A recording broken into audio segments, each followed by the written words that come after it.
اسلام کسی قوم کے ساتھ خاص نہیں ہے. یہ تو عربوں میں اب عصبیت پیدا ہو گئی ہے. خلافت عثمانیہ کا جب خاتمہ ہوا نا تو وہ عربیت کی بیس پہ ہوا, اسلام کی بیس پہ نہیں, کیونکہ اسلام کی بیس پہ اس خلافت کو ختم کرنا ممکن نہیں تھا. کیا ہو گیا بھائی اسلام کی بیس پہ خلافت عثمانیہ سے بغاوت کا کوئی تک بنتا نہیں تھا کہ بھائی اسلام تو بغاوت کو حرام کہتا ہے حکومت کے خلاف.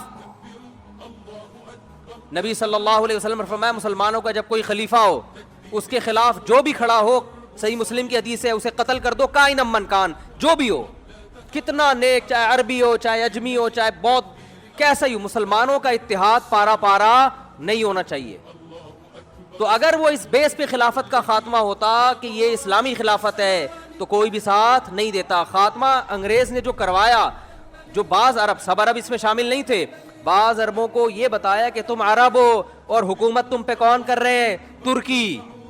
ترکی تمہارا باپ کیوں بنا ہوا ہے, ٹھیک ہے نا, ترکی حرمین کا محافظ کیوں ہے, اسلام تو تمہارا ہے, ترکوں کا تھوڑی ہے. حالانکہ 800 سال ترکوں نے اسلام کی قیادت کی ہے, کوئی کم نہیں ہے یہ. 800 سال, جس کو انگریز بھی عظیم عثمانیین کہتا ہے, گریٹ عثمانیین, انگریز بھی کہتے ہیں عظیم خلافت. تو اسلام کی بیس پہ یہ میں نے ایک بہت بڑے عرب عالم سے سنا, شیخ صالح العثیمین رحمہ اللہ تعالی, انہوں نے بیان میں فرمایا کہ عرب اسرائیل کی جنگ میں عربوں کو کبھی بھی فتح, بولو نا, نہیں ہوگی. اس لیے کہ یہ عرب اسرائیل کی جنگ ہے. جب تک اس جنگ کو اسلام اور اسرائیل کا نام نہیں دیا جائے گا اللہ کی مدد نہیں آئے گی. مسلم اسرائیل کی جنگ کہو گے تو مدد آئے گی. اللہ نے عربوں کی مدد کا وعدہ نہیں کیا. اگر اللہ نے عربوں کی مدد کا وعدہ کیا ہوتا تو اللہ محمد صلی اللہ علیہ وسلم کے مقابلے میں جو عرب لڑ رہے تھے وہ زیادہ تھے, میجورٹی میں تھے. ادھر جو عرب تھے وہ اقلیت میں تھے نبی کے ساتھ, ادھر عرب میجورٹی میں تھے. اللہ ان کی مدد کرتا, ابو جہل کی مدد کرتا, عتبہ ابن ولید کی مدد کرتا, ابو لہب کی مدد کرتا اللہ تعالیٰ. آپ صلی اللہ علیہ وسلم تنہا اور آپ کے ساتھ اکیلے ابو بکر. تو بتاؤ, 2 عرب اس طرف, باقی سارے, بولو نا, اس طرف. مدد کی ان 2 کی نا. اس کا مطلب اللہ نے عربوں کی مدد کا وعدہ, بولو نا بھائی, نہیں کیا. کس کی مدد کا وعدہ کیا ہے, مسلم کی, اسلام کی, جو قرآن پر ایمان لائے گا اور اللہ کے نبی پر ایمان لائے گا. اس کے لیے عربی ہونا ضروری نہیں ہے. تو اسلام کی جو دعوت ہے وہ کسی قوم کے ساتھ خاص نہیں ہے. مجھے وہ حدیث بڑی پیاری لگتی ہے, حضرت سلمان فارسی رضی اللہ تعالی عنہ, جو فارس کے تھے, پرشین تھے, فارسی بولتے تھے. جب ایران پر مسلمانوں نے حملہ کیا ہے, حضرت عثمان کا دور تھا غالباً, حملہ کہاں ہو رہا ہے, ایران پر, اور حملہ کرنے والے بڑے بڑے صحابہ, بڑے عشرہ مبشرہ میں بھی اکثریت اس جنگ میں موجود. کمانڈ کرنے والے سلمان فارسی. نہیں آ رہی بات. حملہ کس پہ کر رہے ہیں, اپنے ملک پہ. کس پر, ایران پر. صحابہ نے آپ سے اجازت مانگی کہ آپ ہمیں اجازت دیں ہم اٹیک کریں. آپ نے فرمایا نہیں. میں نے رسول اللہ صلی اللہ علیہ وسلم سے یہ فرماتے ہوئے سنا ہے کہ جب تک اسلام کی دعوت نہ دے دو اس وقت تک حملہ کرنے کی اجازت نہیں ہے. تو حضرت سلمان فارسی اپنی قوم پر حملہ کس کے خلاف ہو رہا ہے, بولو نا یار, کیا ہو گیا بھائی, بولنے میں کوئی پابند نہیں ہے. تو میں بھی تو چیخ رہا ہوں نا, تھوڑا سا آپ چیخ لیں. اپنی قوم کے خلاف لڑائی.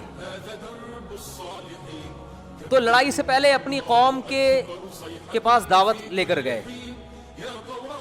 دعوت کا انداز دیکھیں, جب بھی اسلام کی دعوت دی جاتی ہے تو انداز یہ ہوتا ہے بھائی ہم سب تم کو ایک خدا کی طرف دعوت دیتے ہیں, آؤ اسلام پہ تحقیق کرو, یہ دین برحق ہے. یہ تھا نا, نا نا نا نا, یہ انداز نہیں. اس وقت جو اسلام کی سب سے بڑی خوبی تھی نا اس کو ہائی لائٹ کیا کہ اس کے بعد بھی اگر اسلام سمجھ میں نہیں آ رہا تو پھر تمہاری سمجھ میں نہیں آئے گا. وہ خوبی یہ ہے کہ یا اہل فارس, اے اہل فارس, انا رجل منکم, میں تمہاری قوم کا آدمی ہوں. تمہیں پتہ ہے کہ عربوں میں عصبیت کوٹ کوٹ کے بھری ہوئی ہے. عرب کے علاوہ کسی کو برداشت نہیں, اپنے جیسا کسی کو نہیں سمجھتے. مجھے عرب نے نہ صرف یہ کہ عزت دی ہے اپنے جیسا، بلکہ اپنے سے برتر مجھے کمانڈر بنا دیا. عرب کی قیادت کس کے ہاتھ میں ہے؟ کمانڈر کون ہے؟ میں ہوں. یا اہل فارس، اے اہل فارس، انا رجل منکم، تمہاری قوم کا آدمی ہوں. ترون العرب یطیعوننی، چھوٹی موٹی قوم میری فرما برداری نہیں کر رہی. عرب کو دیکھ رہے ہو کہ تم میری کمانڈ کے تحت لڑ رہے ہیں. کیا انداز، خاندانی انداز تھا یا نہیں دعوت کا؟ آج اگر یہ چیز عربوں میں پیدا ہو جائے تو دنیا کا نقشہ بدل جائے گا. عرب کی عراق پر جب حملہ ہوا تو بعض عربوں نے نعرہ لگایا کہ کسی دوسرے عرب ملک پر ہم حملہ برداشت نہیں کریں گے. کاش وہ یہ کہہ دیتے کہ کسی دوسرے اسلامی ملک پر ہم حملہ برداشت، بولو نا، لیکن نہیں نکلتا منہ سے. عرب تو بھائی عربوں کی تو مدد کہیں بھی نہیں قرآن میں لکھی ہوئی کہ اللہ کہتے ہیں میں عربوں سے محبت کرتا ہوں. ایک آیت بھی ہمیں ایسی نہیں ملی. یہ جو حدیث ہے کہ عربوں سے محبت کرو اس لیے کہ قرآن عربی، حدیث من گھڑت ہے. ٹھیک ہے، ہم پھر بھی فضیلت کے قائل ہیں کہ اسلام آپ میں پہلے آیا، آپ نے دنیا کی قیادت کی، اس بیس پر ہم عزت دیں گے آپ کو. لیکن اللہ کی طرف سے مدد اس بیس پہ نہیں آئی. جب بنو عباس کی خلافت کا، اسلام میں 2 خلافتیں عربوں کی آئی ہیں اور تیسری خلافت اجمیوں کی. بنو امیہ کی خلافت ختم، پھر بنو عباس کی خلافت جب ختم ہوئی تھی اسلام تباہ ہونے والا تھا، لیکن ترک کھڑے ہوئے اور اللہ نے ان کے ذریعے اسلام کو دوبارہ زندہ کیا. اور یورپ کی آنکھوں میں آنکھیں ڈال کے بات کرتے تھے. اس وقت بیت المقدس محفوظ تھا. ترک خلیفہ سے اسرائیل نے بیت المقدس کی تھوڑی سی زمین مانگی تھی. ترک خلیفہ نے کہا تھا کہ مٹی لے جانے کی بھی اجازت نہیں، زمین تو دور کی بات، یہاں سے مٹی شاپر میں ڈال کے لے جانے کی بھی اجازت نہیں. اس وقت ہم اس قابل تھے کہ آنکھوں میں آنکھیں ڈال کے بات کرتے، اس لیے کہ اس وقت یہ جنگ عرب اسرائیل نہیں تھی بلکہ مسلم اور، بولو نا بھائی، اسرائیل. لوگ کہتے ہیں عرب جو ہے نا اسرائیل کو تسلیم کر رہے ہیں، تو بھائی کرنے دو. عربیت کی بیس پہ کر رہے ہیں، اسلام کی بیس پہ نہیں ہوگا. پاکستان اسلام کے نام پہ بنا ہے، عربیت کے نام پہ نہیں بنا. اس لیے پاکستان ابھی تک اسرائیل کو تسلیم نہیں کر رہا ہے اور انشاءاللہ نہیں کرے گا. اور اگر حکمران کرنے کی کوشش کریں گے تو ہم کرنے نہیں دیں گے انشاءاللہ. بیس اسلام ہے.